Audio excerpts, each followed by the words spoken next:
2019년 3월 1일 3.1절은 정말 뜻깊은 것 같아요. 6.25 전쟁이 터지고 나서 우리나라가 그동안에 겪었던 이 냉혹한 시간들, 전쟁에 언제나 노출되어 있었던 무시무시한 시간들, 그 공포의 시간들, 그 시간들이 이제 종전, 선언과 함께 완전히 색깔이 달라지는 것 아닙니까? 이제 전쟁은 하지 않겠다. 이제는 경제적으로 거듭나는 그런 나라가 되겠다 하면서 이제 북한하고 미국하고 옛날에 맺었던 협정을 다시 완전히 뒤바꾸는 그런 순간이 이제 지금 우리에게 바로 일어나는 이 시점에 있는 겁니다. 유관순 열사님의 어떤 그런 그 당시에 외쳤던 독립운동이 3.1절이 부러지셨던 우리나라의 우리의 어떤 그냥 영웅이잖아요. 그분들의 그런 귀중한 유산이 이제는 더욱더 큰 빛을 발하는 우리가 이제는 독립투사들을 전부 다 찾아내서 그들의 어떤 업적을 기리는 그런 일들이 이제 제대로 시행되어야 한다. 전 그렇게 생각을 해요. 그리고 그동안에 일본의 어떤 편에 서 있었던 일본의 앞잡이들, 지금 그러니까 지금 이 종전선언에서 제일 두려워하는 어떤 집단이 누구겠습니까? 바로 새누리 자한당이에요. 그래서 자한당은 이 그 상황이 너무너무 두려운 겁니다. 전쟁이 이제 더 이상 일어나지 않는다 하는 이 상황이, 왜? 그 사람들은 어떤 공포, 사람들에게 항상 빨갱이가 어쩌고 저쩌고 하면서 전쟁이 터질지도 몰라. 그래서 무기를 많이 비축을 해놔야 돼. 그러면서 무기를 팔아먹음으로 해가지고 거기에서 뒷돈을 챙기는, 천문학적인 뒷돈을 챙겼죠. 항상 무기를 팔고 하는 그런 그 노비스트가 뭐 완전히 어마어마한 이익을 남기게 되고, 막 또 그 안에 옛날 또 러브 스토리도 있었죠. 그 무기 하나 팔면은 완전히 그 사람 인생 전체가 통째로 완전히 그냥 끝나버리잖아요. 그만큼 어마어마한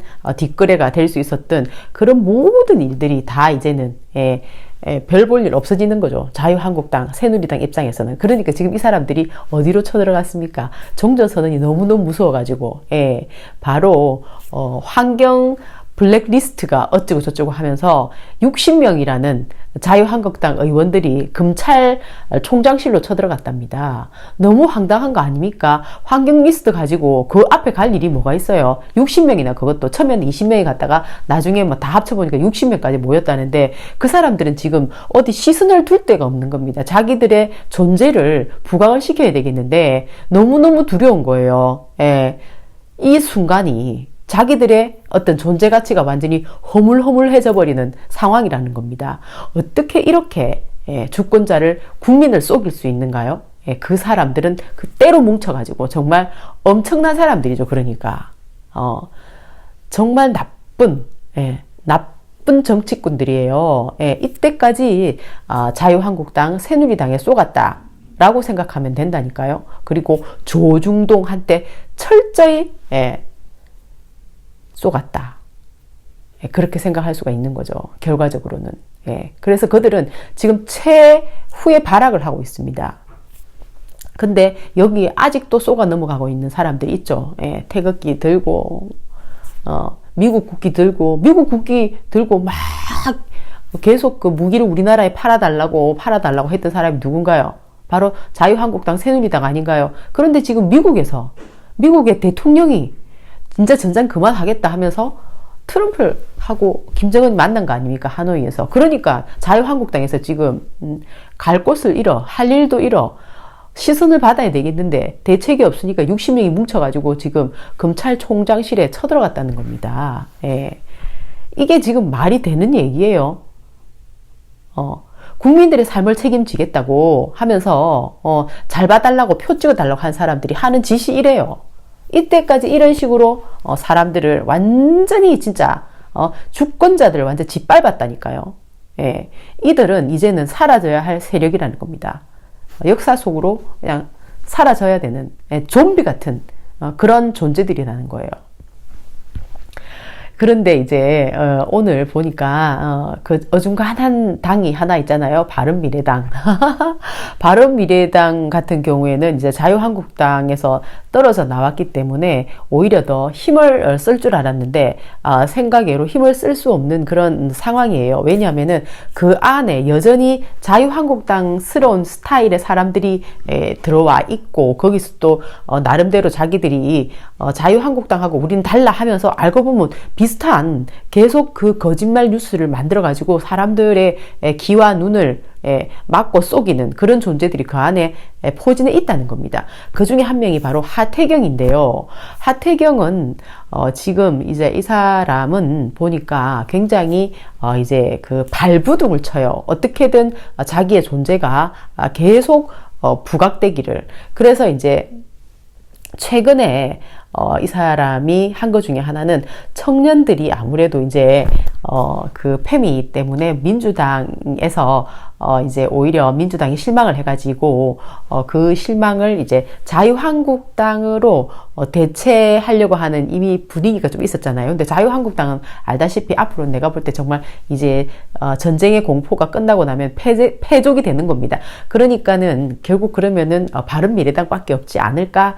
그렇다면은 바른미래당의 이 20대 지지율을 땡겨와야지 하는 생각으로 이제 20대들을 에게 아주 욕을 얻어먹었던 어떤 자료들을 찾다가 보니까 유시민이 했던 것은 뭐 이미 다 알려진 거니까 그건 뭐 그대로 나갔잖아요. 그런데 이제 홍익표 이 사람 자료를 찾아낸 겁니다. 아주 오래전에 했던 내용이에요, 이게. 그러니까 20대에 대한 내용이 아니고 이 사람이 어떤 유럽의 보수적인 어떤 그런 성향, 그런 것을 설명하다 보니까 그게 거의 신나치적이다 하면서 이제 얘기를 그렇게 풀어나간 겁니다. 근데 그것을 민주당에 있는 홍익표니까 딱 그 얘기를 끌어당겨가지고 이제 20대 하고 이 신나치하고 접목을 시켜가지고 이 하태경이 얘기를 한 겁니다. 그러면서 봐라, 민주당은 이렇다, 전부 하나같이 이렇게 꼰대다, 20대 남자의 어떤 그런 그 정서를 하나도 모른다. 이것은 정말 문제다. 이것을 해결할 수 있는 당은 바른미래당의 하태경이다. 이제 이렇게 자기는 이제 어필하고자 한 거예요. 그런데 지금까지는 어떻게 잘 먹혔어요. 이 사람이 다른 자료들은 그래도 어느 정도 이제 실제로 20대에 대한 얘기를 한 거니까, 설훈 의원도 그렇고 유시민도 그렇고. 그런데 이 홍익표는 20대에 대한 얘기가 아니었다는 겁니다. 그냥 전혀 상관없는 얘기를 신나치적인 것과 유럽의 어떤 보수화되어 가는 것에 어떤 그런 그 이론을 이렇게 이제 말하기 좋게 사람들이 이해하기 쉽게 어떤 자기의 표현력을 보여준 거예요. 그것을 이렇게 이용을 해먹은 겁니다, 하태경이. 근데 하태경은 워낙에 얍실하잖아요. 이 사람은 저는 한 번은 이렇게 이제 걸려드는구나 하는 생각이 드는 겁니다. 이거 이제 고발될 거니까 이걸로 이제 쫓아다녀야 되겠죠. 근데 얼마나 이 사람이 악명이 높나요? 김부선이 이제 이 여자가 완전 허위 조작이었다는 게 다 들통났잖아요. 근데 그렇게 들통나기 전, 점 사건, 이 일이 일어나기 전에 하태경은 계속 완전, 어거지를 썼다니까요. 김부선은 분명히, 이제, 스캔들이 있다. 내가 아니면은 파란머리 염색을 하겠다. 그러면서 완전 이거는 막, 그냥 밑도 끝도 없었어요. 그 이재명 도지사를 공격하는 데 있어가지고.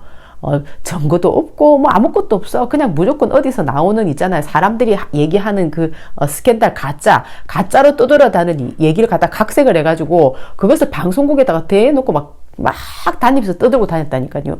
그것이야말로 진짜로 허위 사실 유포에다가 명예훼손이죠. 진짜 심각한. 그런데 이재명 도지사가 어떻게 했습니까? 그냥 내버려 둔 거예요. 뭐 한두 명 그런 것도 아니고 전부 다 허위 사실 유포에다가 다 걸려면은 우리나라의 적폐 세력 반은 걸어야 되니까 그냥 이제 막 이렇게 시간과 함께 사필 규정으로 이것은 이제 해결된 것이죠. 어쨌든 하태경은 지금까지 이런 식으로 계속 어그로를 끌고 가짜 뉴스를 실제로 이 사람은 많이 양산을 해가지고 정치인들에게 많이 이용을 해먹었었어요, 실제로.